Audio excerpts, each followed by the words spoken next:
皆さんこんにちは、かおりです。大家好，我是于。今日も私たちの動画を見ていただきありがとうございます。突然ですが、皆さん今日本で放送されている TBS の火曜ドラマ「私定時で帰ります」って見たことありますか？このドラマは今日本や海外ですごく話題になっているドラマだそうです。このドラマはですね、何があっても定時で帰る主人公とその主人公を取り巻く職場の環境であったりとか人間関係を通して今日本で問題視されている長時間労働であったりとか過労死、あとはサービス残業などそういったねライフワークバランスについて見直しましょうっていうようなことについてね描いている、ドラマだそうです。ということでですね、今回はそのドラマにちなんで日本の働き方とマレーシアの働き方の違いっていうのをねテーマにまた皆さんとシェアしたいと思いました。働き方の違いといってもね結構幅広くって、例えば給料の違いであったりとか、勤務時間の違いであったり、あとは仕事に対しての姿勢とかね、もうほんと幅広いので、今回はねそのドラマの主題にもなっている定時で帰れるかどうかみたいなね、そこにも絞って話をねしていこうと思います。ちなみに私はマレーシアのローカル企業でマレーシア人と働いた経験、あとはマレーシアの日系企業で日本人と一緒に、働いた経験があります。マレーシアに来る前はもちろん日本で仕事をしていました、日本で働いていた時はねやっぱりドラマで描かれていたようなことを私も経験がすごくあって、というのもね一番下の人、新しい人というか下っ端は誰よりも早く来て、帰るのはね本当みんなが帰ってから、誰よりも遅く帰るっていうのが普通だったね。一番新しい人、一番下の人はそれをやって経験して成長するみたいな風潮が、すごくあってね、サービス残業とかもやっぱり毎日のようにあったね。それに対して不満を持っている人とか嫌だなって思っている人もやっぱり少なからずいるんだけど、それに対して訴えかける人とかやっぱりいなかったね。そうだね。でもね、日本の会社が全てそういう会社ばかりかっていうとそうでもなくって、本当ね定時に帰れるっていう職場もあった。例えば夜9時が定時だったらその時間までに仕事を終わらせて、その定時に全員で退社しましょうみたいな、そういう会社もありました。でもねそういう会社はやっぱり規模がねすごい大きい会社だったね。だから日本の企業が全てブラック企業ばかりというわけではなくって、やっぱり会社の環境とか会社の大きさとか規模によっても違ってくるかもしれないですね。あと職種とかによっても違うかもしれない。専門的な職人っぽい専門職みたいなお仕事だったりとかすると、そういうなんていうのかな、ブラック企業よりというか長時間労働であったりとかサービス残業とかっていうのも多くなるかもしれないね。でそれが日本の働き方だったんですけど、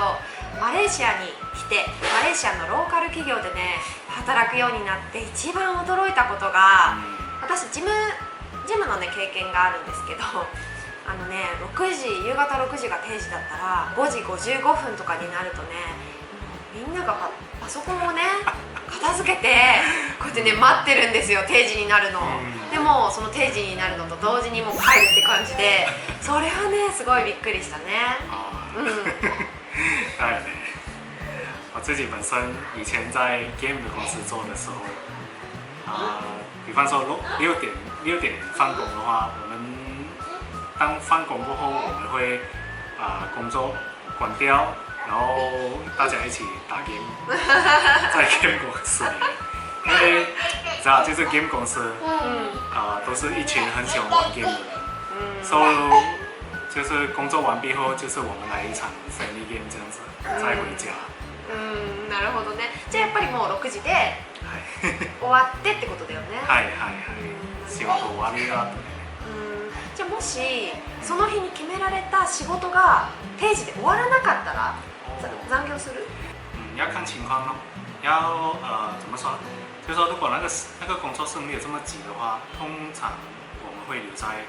隔天才开始做。如果是真的很急的话，通常我们是一定会留下来，就是加班来完成它。所以要看真的是要看情况是怎样。なるほどね。私もだからやっぱりそのマレーシアのローカル企業で働いていて、残業するっていうねことはほとんどなかったね。やっぱり少ないね。そうだね。本当にこの時期までに終わらせなければいけない仕事っていうのがあって、それが終わらない場合っていうのはもう全員でね残って、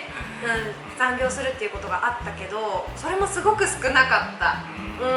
でもね、マレーシアの日系企業で働いていた時、ちょっとね違うなっていう印象を、受ける出来事がやっぱりあって、というのはね、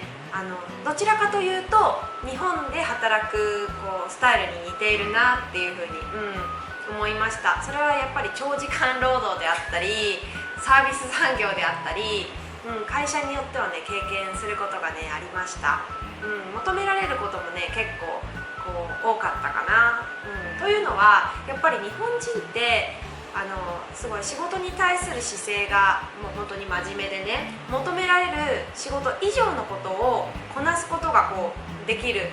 能力にすごく長けていると思うんですけど、かえってねそれが結構プレッシャーになったりとかストレスになったりとかね、私も結構することがあったよね。マレーシア人ってどちらかというと仕事が苦しいもの苦痛なものっていうよりかは結構気楽な感じだよね。それがいいか悪いかっていうのは別として、仕事が苦しいものだっていうふうにはあんまりなんか捉えてない感じするよね。そんな会社もあるけど。それも会社によるのか。日本にいてもマレーシアにいても、どの国にいても職場の環境であったりとか一緒に働く人とか、そういう周りの環境っていうのかな、なんかすごく大きいよね。私定時で帰りますっていうドラマの中でもワーキングママについてね取り上げられている話もあったりとかして、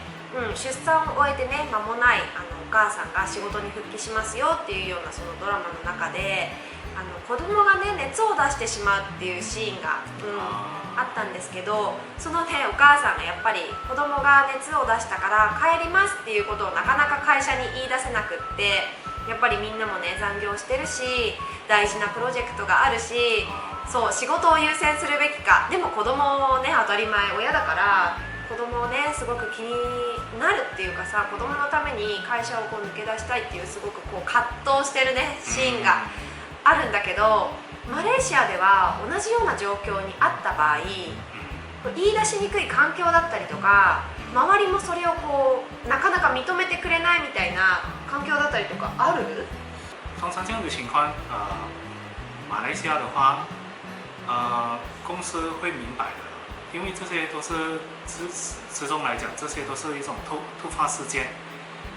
公司通常会给你早退，然后去安排你的东西，或者是让你先回去先完成你的就是这种安排好这些东西过后。然后你再回来，如果工作真的是很赶的话，那你再回来帮忙之类这样子，大家都会明白的，除非你是时常这样子就说一个礼拜一直就是这种无故的缺席之类这样。当然这样的情况下，大家都会就是摆个白眼给你なるほどね。じゃあパパはね私定時で帰りますっていうドラマを見てなんか思ったこととかある？就是这个 drama 看完过后的感想是我自己本身就是对看完过后感触是蛮深，因为你看就是好像刚才我讲的，就是 after 那个 game 的公司过后，我自己本身出来和人合作，就是开一间小的公司，所以当时的情况就是工作就是几乎每一天都要工作到14个小时，工作14个小时加上吃7天，然后没有休息，然后这样的生活持续到7、8年左右，但真的是很辛苦很辛苦，然后也不知道当时的人生目的到底是什么，就是迷失了，直到了真的是生病倒下过后，才开始慢慢想就是我的人生到底要的是什么。自从那次过后，我我就决定就是退出这间公司，就是把它卖掉，要过我自己想要过的生活。然后我自己有个目标，就是说，当我如果有孩子后，就是我想陪伴他们一起长大，至少到他们70为止。也刚好幸运的是，我的现在的这种工作就是可以在家里工作，就是不需要去到公司，也可以在家里工作。我可以就是一直陪伴孩子长大，这样也很幸运的是，我也其实经历过小孩子的就是陪伴他们的成长过程，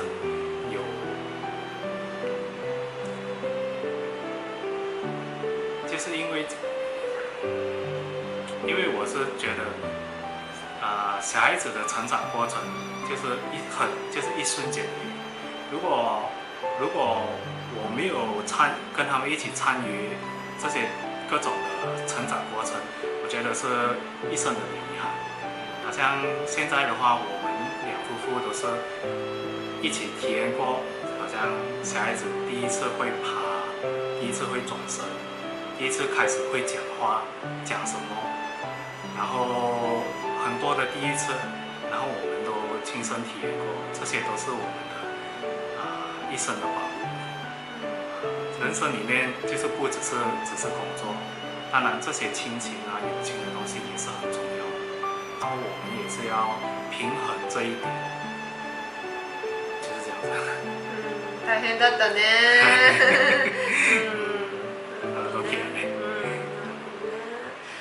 ところでさ、あのドラマの中でね、上司で向井理さんが出てくるんだけど、見たでしょ？イケメンだね。あんな上司だったらさ、定時で帰りたくないよね。